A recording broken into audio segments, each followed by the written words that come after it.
коронардык стенттер боюнча баа түштүбү? Баа бекитилди. Өлүмдүн эң көп пайызы дал ушул кардиология, ушу жүрөк оорусу болсо, экинчиси онкологиялык оору бейтаптар экен. Үйдө ашып калган, анча мынча ушу иштетилбеген дарылар бар эле. Ошолорду биз аптекага алып барып берсек алат турбайбы? Дары каражатын жанагы оценкасын өтпөгөн таптыңыз. Баа наркы буйруса жөнгө салынып, ишке кириптир.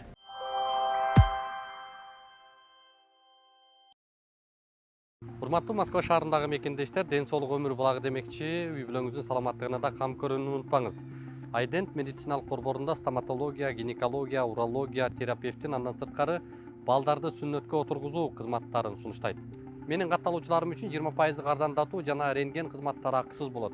Ошондой эле ишемби күндөрү гинеколог, жекшемби күндөрү терапевтин кабыл алуулары бекер.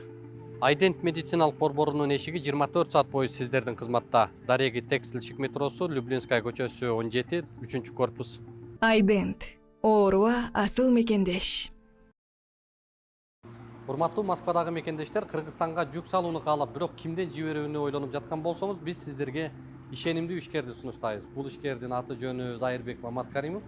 12 жылдан бери иш алып барган командасы сиздин аманатка кыянатты кылышпайт. Кыргызстанга салган жүгүңүздү күндүн аптабына же кыштын ызгаарына калтырбастан атайын жүк сактоочу кампасы Бишкек шаары Профсоюз көчөсү 38/1 дарегинде жайгашкан. Жүктү Москванын бардык жеринен өздөрү алып кетет. Алган жүктү Кыргызстандын 7 дубанына жеткирүүнү да кепилдешет. Кыргызстанга жумасына 2 машина жиберилет. Жүк баасы көлөмүнө жараша 500 рубльдан өйдө баланат. Дареги Нижегородское метросу, Перовское шоссе 9, строение 7. Байланыш номерлери +7 926 788 70 70. +7 929 624 63 64. Саламатсыздар урматтуу көрөрмандар. Эсиңиздерде болсо, буга чейин биз стенд мафиясы деген аталышта берүү чыгарганбыз. Анда Кыргызстандагы ушул дары дармек жана медициналык каражаттар департаментинин ишмердүүлүгү, анда ушул бүгүнкү күндө баа саясаты, стендтердин ушундай асман чапчып калган акыбалын айтып, бул боюнча тийиштүү ушул анча мынча дарыгерлер, ошол компаниялардын өкүлдөрү ортодо ушул маселени, бааны ушундай акыбалга алып келгендигин айткан элек. Азыр кайрадан ушул департаментке келдик. Бүгүнкү күндө баа каражаты, ушу дары дармек каражаты жөнгө салындыбы, ушу бейтаптарга мүмкүнчүлүгүнө ыңгайлашкан баа түзүлдүбү деген суроолорго бир өзүнүн жетекчилигинен жооп алабыз. Жүрүңүздөр. Канатбек Темирбекович. Келдиңби? Салам алейкум. Ден соолугуңуз жакшыбы, иштериңиз жакшыбы?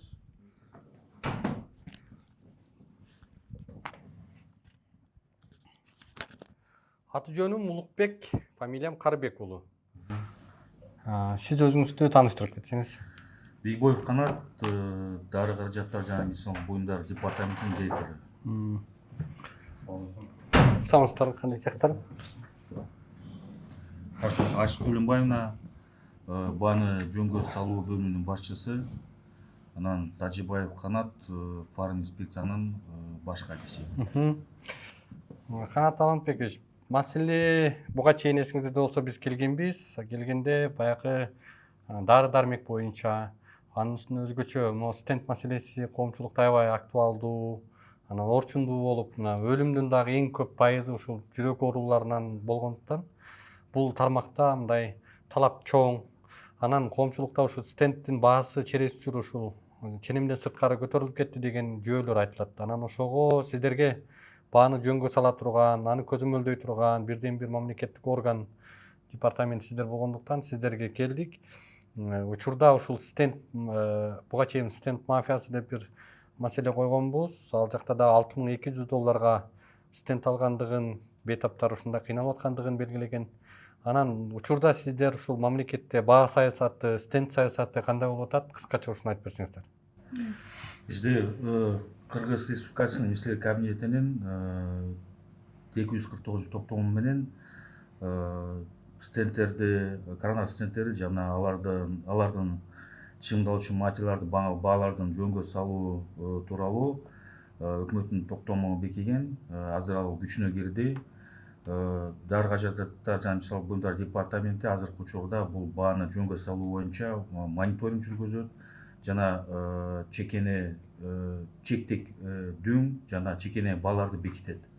Анан азыркы учурда биз 2 буйрук чыгардык. 2 буйрук менен биз стенд коронар стендтерди чыңдоочу материалдарды чекене дүң бааларын жана чекене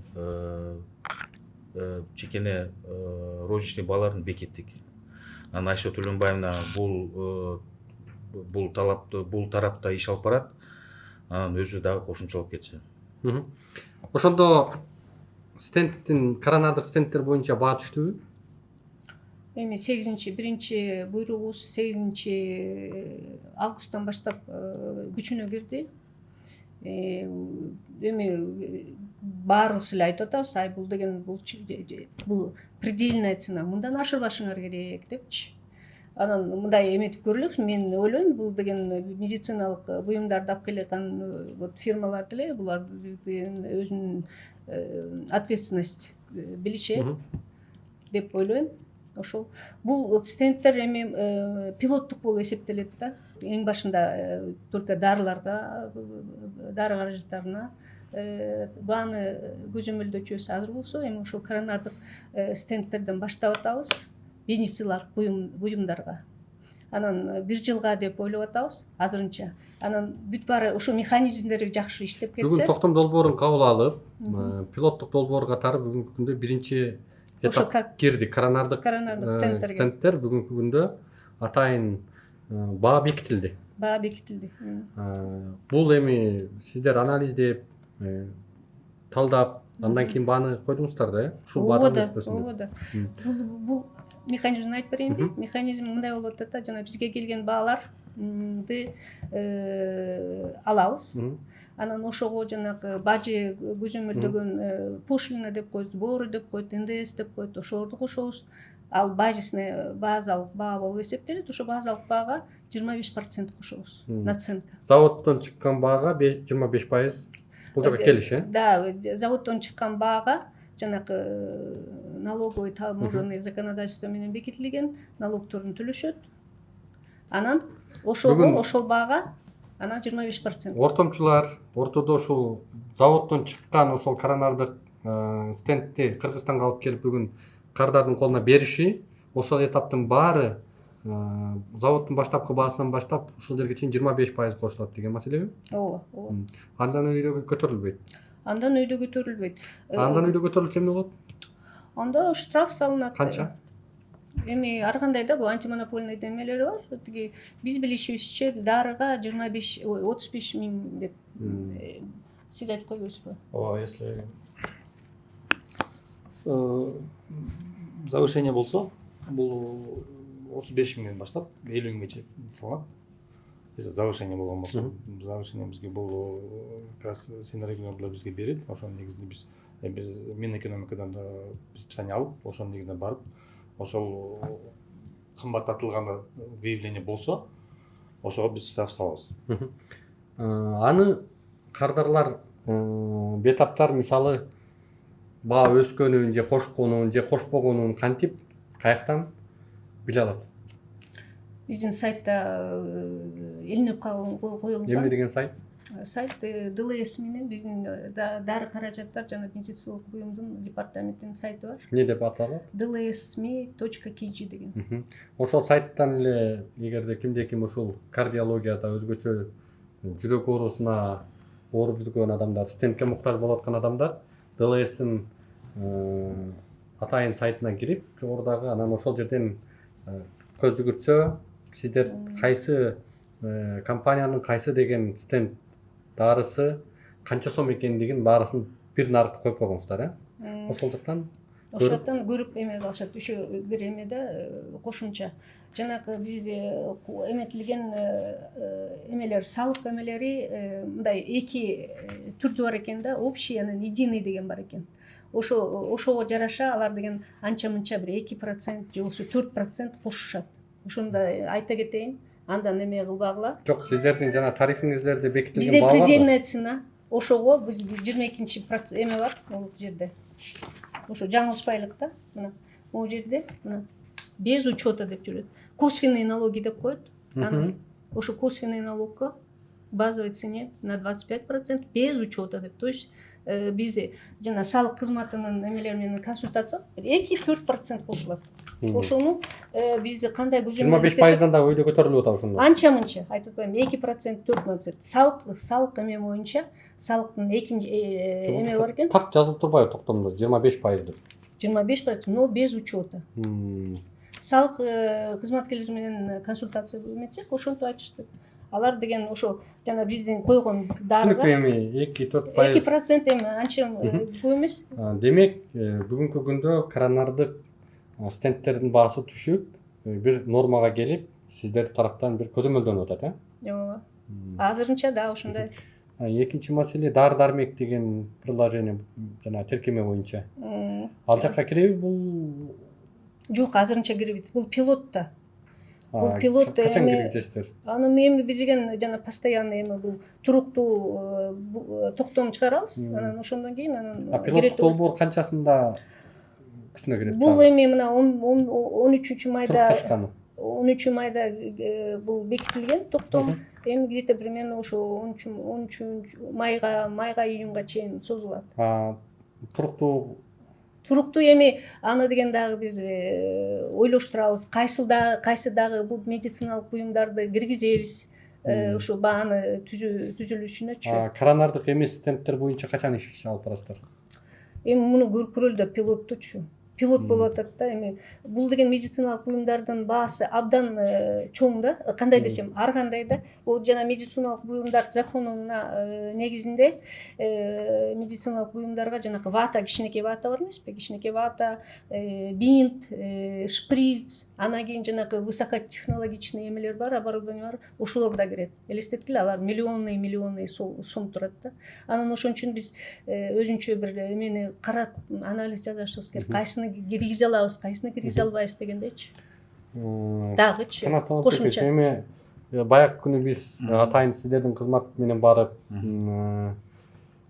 аптекалардагы бир мыйзам бузуу маселеси аныкталып, ошол жерден акт түзүлүп, анан айып салынды. Анан ошол коомчулукта дагы чыгаргандан кийин бир катар суроолор пайда болуп, анан бизге дагы атайын анонимдүү каттар келе баштады. Кайсы аптекада, кайсы фирмада кандай деген дарылар ушундай сатылып аткандыгы тууралуу темалар боюнча да өзүнчө бир көрсөтүү кылып, өзүнчө бир тартабыз. Бирок ушул аптекадагы мындай коомчулуктан да айтып атышпайбы? Эми үйдө ашып калган, анча мынча ушу иштетилбеген дарылар бар эле. Ошолорду биз аптекага алып барып берсек алат турбайбы? Сурансак, ыйласак, жалдырасак кабыл алат турбайбы депчи. Мына өздөрү көбү кызматкерлериңиз биз суранды ыйлап келгенден кабыл алып койдук эле ошону. Сатып бергилечи деп бир дары алып келиптир эле ошону берип койдук деп атат да. Эми башка аптекаларга дагы бул боюнча иш алып барышыңыздар керек экендигинен кабар берип турат. Анан ушул боюнча дагы айта турган сөздөр барбы сиздерде? Туура айтасыз. Биз жана неплановый проверка биздин калктан түшкөн арыздар менен иштешибиз керек. Бул багытта иш алып барышыбыз керек. Аны айтып кетким керек, биз пландуу текшерүүлөрүбүз бар. Бул пландуу текшерүүлөр жана Минэкономикадан атайын уруксат менен алынат. Бул 3 ай мурун биз квартал мурун план түзөбүз, анан пландын негизинде алабыз. Анан жана пландан тышкары текшерүүлөр бул биздин граждандардын түшкөн арыз доолордун негизинде чыгабыз да. Анан биз ачыкпыз, өзүбүздүн горячий линиябыз бар. Дайыма иштегенге канча чалат сиздерге? Азыркы учурда биз жана бааны жөнгө салуу боюнча горячий линия киргизип атабыз. Бул ачык төлмөгүн айтып берет. Биздин телефонубуз бар, сайтта да илинип турат. Анан жана эмне деген номерге чалышат? Номер горячей линии 0800 800 26 26. 2 жолу 800, 2 жолу 800 26 26. Анан 2. Анан кошумча 2 деген цифраны бассаңар, ошо дарынын баасын айтып беребиз. Түшүнүктүү. Чын эле ошончолук турабы турбашпытыгын, Ал 24 саат иштейт? Эми биз жок, пока биз деле биздин отделге эметилген да, илинген да. Канчадан канчага чейин чалса болот? 8:30дан 5:30 чейин чалса болот. Түшүнүктүү. Анан дагы бизде отдел фарминспекция бар, булар дагы иштеп атат, өзүнүн телефондору бар, буларга арыз менен кайрылса биз иштенге даярбыз. Түшүнүктүү.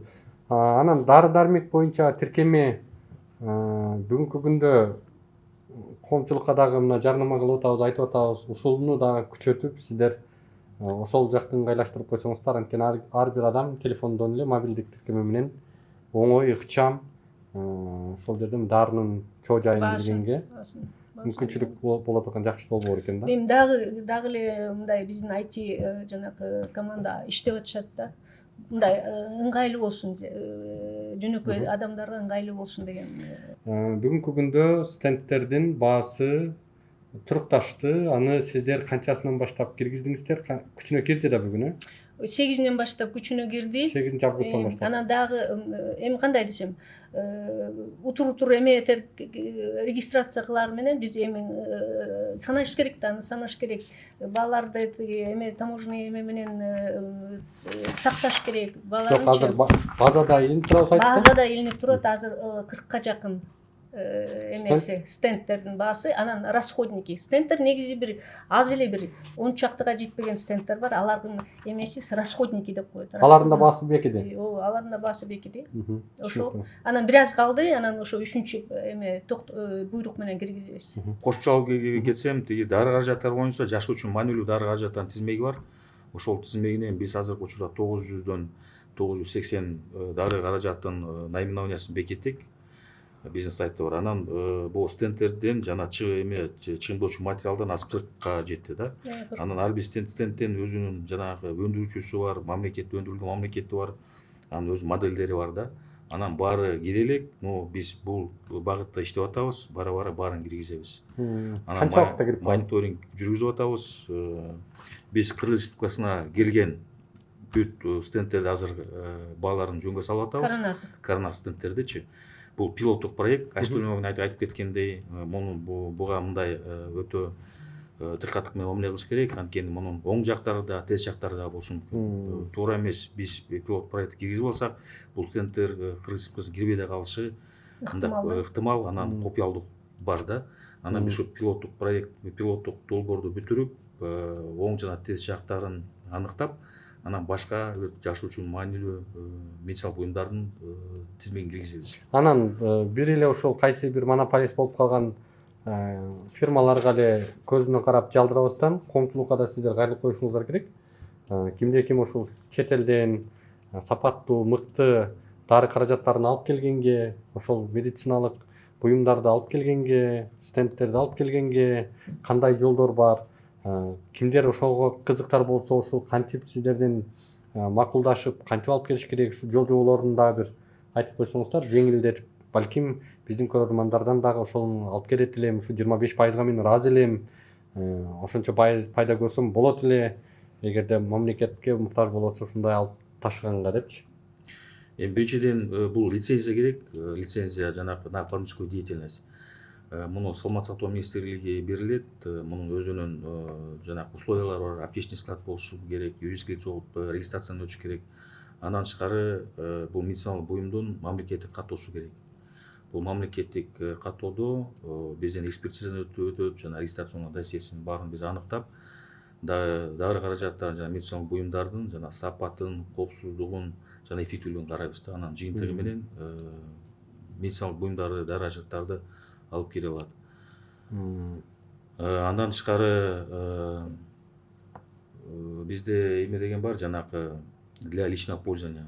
Мисалы биздин жарандар өзүнүн жана оорусуна байланыштуу өзүнүн курс лечениясына алып келе алат. Өздөрү алып келсе болобу? Өздөрүнө дары каражаттар жана бул медициналык стендтерди кирет деп айта албайм, но дары каражаттар для личного пользования алып келсе болот, без регистрации. Түшүнүктүү. Анан жыйынтыгында эми сиздердин департамент бүгүнкү күндө ушул дары дармектерди баасын, ишмердүүлүгүн, анын сапатын, мазмунун аныктап, баалап, анан сатылганга уруксат берип атпайсыздарбы? ушул боюнча дагы кандай сиздердин негизги вазыйпаңыздар бар, келечекте кандай кылайын деп атасыздар ушул дары саясаты боюнча? Дары саясаты боюнча биз азыр санап тештирүүгө өтүп атабыз. Бул дары каражаттарды каттоо боюнча азыркы учурда программасын ишке ашуусу боюнча иштер жүрүп атат. Андан тышкары жанакы АЦГ качество деп коет, дары каражаты сапатын багуу. Бул дагы азыркы учурда санаптештирилип жатат. Аягына чейин бүтө элекпиз. Бул санаптештирүү багытында ушу иштеп жатабыз. Анан негизинен дары каражаттары департаменти бул регулятордук орган, дары каражаттарынын жана медициналык буюмдарды жанакы сапаттуулугун, эффективдүүлүгүн жана коопсуздугун баалайбыз жана контролдойбуз да.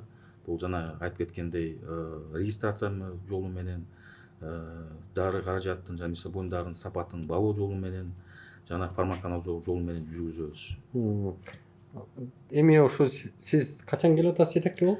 Жетекчи болуп келгене 1 жыл болуп калды. Эми алдыдагы задачаңыз, өзүңүздүн алдыдагы ушундай бир мерчемдүү максаттар, ишке ашырам деген иштериңиз боюнча уксак болобу? Андай максаттар бар. Мен айтып кеткендей, азыркы учурда жана дары департаменттин жана бүт процесстерин санап тештирүү. Бир жакшы ишиңиз эми азыркы Бааны жөнгө салып аткандыгыңыздар, коронардык стенттердин баасынын түшүп аткандыгы бул эми алгылыктуу алып кайтып турган иш. Башка дагы кандай маселелер бар? Башка айтып кеткендей, бул бааны жөнгө салуу, анан муну контролдоо максаты. Бул биз мониторинг жүргүзүшүбүз керек. Азыркы учурда жана дары дармек жана приложениясын киргиздик, мобилдүү приложениясын. Бул дагы менин оюмча дары каражаты сапатын жанакы айтып кеткен эффектүүлүгүн, коопсуздугун баалоо тарапта биздин граждандар өздөрү жарандар контролдолот. Ушундай сыяктуу кеткен фактылар болсо бизге кайрыла алат, анан чогулукта бир иш алып барышыбыз керек да. Андан тышкары өзүбүздүн жана укук ченемдик актылар бар. Бул актыларга да өзгөртүүлөр киргизишибиз керек. Анан ушул тарапта иштеп жатабыз. Түшүнүктүү. Эми сунушта бизде эми мына медицина тармагынан өзгөчө учурда Турция абдан жакшы мындай бир жетишкендиктерге жетишкен өлкө десек болот. Анткени анын мисалын биз мына түрктөрдүн кыргыз-түрк больницанын ооруканасы түшпөдүбү, эки президенттин намында, анан эки мамлекеттин ортосунда. Анан ошол ооруканада атайын системалар бар экен. Бир дары кайсыл аптекадан сатылды, кайсы дарыгер аны жазды, назначение кылды. Анан ал кайсы бейтаптын ден соолугуна барып пайдасы тийди же тийбеди. Анын баары ошол заводдон чыккандан баштап бейтаптын колуна түшкөнгө чейинки процесс санарип системасына билинип турат экен да. Аны медицина саламаттык сактоо министрлиги көзөмөлдөп турат экен. Анткени дарыгерлер бүгүнкү күндө оюна келген дарыны жазып койгон. Мисалы эми мен кечээги окуяда көзүмдө өзүм көрсөткөнү бардым дарыгерге, бирок аптекаларда жок экен. Дарыгер билет ал дары Кыргызстанда бар экендигин, сатылып аткандыгын дарыгер билет. Анан аптека сатып атат аны, бирок департамент билбейт. Вопрос башкада да, мисалы дарыгер каяктан билди эгер ошол майс Кыргызстанда сатылып аткандыгын билип атпайбы дарыгерчи? Курста болуп атпайбы? Мамлекет курста болбой атат, бирок дарыгер курста болуп атат. Анын ушундай механизмдерди, ушундай системаларды жөнгө сала турган. Мисалы ошондо эгерде претензия боло турган болсо, биз дарыгерге эмне чара көрүш керек ошону? Кыргызстанда коронардык майс атайын каттоодон өтпөй, лицензиясы жок сатылып келгендигин дарыгер билип атат. Ал каяктан билди? Дарыгер мага назначение кылып атат аны. Ошондо мамлекет ошо дарыгерден дагы спрос кыла турган система да бул. Санариптешип турса, санарип болсо, кайсы дарыны ким назначить этти, канчада назначить этти, канча болдагы дарынын жол картасы көрүнүп турса, бул дагы сиздерге бир жакшы иш болот эле деп ойлойм. Анткени санарип өнүгүп атат. Бул нерсени ойлоп табыштын кереги жок. Даяр ушу түрктөрдүн системасы бар. Аны дагы мен билишимче мамлекетке бекер берген экен ошол түрк өлкөсү. Ошол системаны. Азыркы ошол дары дармек деген приложениени дагы ошол мезгилинде киргизишип эми сиздердин мезгилде ишке ашып атыптыр да булчу. Ушуну да күчөтсөңүздөр, жөнгө салсаңыздар, мен ойлойм саламат сактоо тармагында чындыгында бир жакшы иштердин бири болуп калат эле да бул дагы. Чоң рахмат. Анда биздин катталуучуларга, көрөрмандарга, кыргызстандыктарга айта турган акыркы сөзүңүздү угалы да кетели. Эми Улукбек мырза, сиз мындай жакшы активдүү катышып биздин жана программабызды, мобилдик приложениесин көрдүңүз, дароо эле дары каражатын жанагы оценкасын өтпөгөн таптыңыз. Анан биздин биздин кардарлар ушинтип сизге окшоп активдүү катышып турса, биз үчүн дагы мындай жеңилдик болот эле да. Анан ушу кайрылып кетким келет, биздин жарандарга активдүү катышып ушундай фактылар болсо бизге кайрылып туруңуздар. Чоң рахмат. Урматтуу кыргызстандыктар, мына өзүңүздөр күбө болгондой азыр департаменттин директорунун өзүнөн маалымат алдык. Күбө болгондой сиздер уккандай баан аркы жөнгө салынгандыгын 8 августтан, 13 августтан баштап, мына бүгүндөн баштап жөнгө салынып күчүнө кириптир. Эми ушул стендти кимде-ким коронардык ушул жүрөк оорусуна байланыштуу стендке муктаж болуп жүргөн болсо, мурдакыдай асман чапчыган бааларда эмес, атайын жөнгө салынган, мамлекет тараптан көзөмөлдөнгөн гана баада аларын белгилеп атышат. Бул да болсо жакшы иш, жакшы мындай бир аракет деп белгилегибиз келет. Ушул пилоттук долбоор күчүнө кирип, ушул ар дайымкыга өтүп, баан аркы көзөмөлдөнүп турса, бейтаптардын, элдин бир жыргалчылыгы деп айтабыз. Анткени Кыргызстанда өзүңүздөр билгендей, өлүмдүн эң көп пайызы дал ушул кардиология, ушу жүрөк оорусу болсо, экинчиси онкологиялык бейтаптар экен.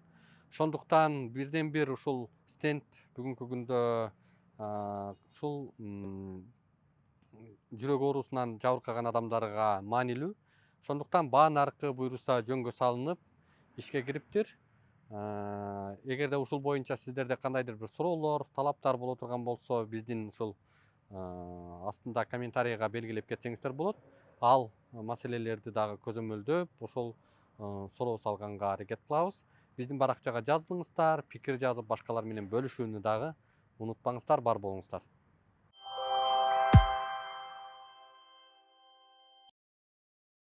Урматтуу Москва шаарындагы мекендештер, эгерде каттооңузду жаңылоо маселеси жаралып жаткан болсо, биз сиздерге Ахмат аттуу ишкерди сунуштайбыз.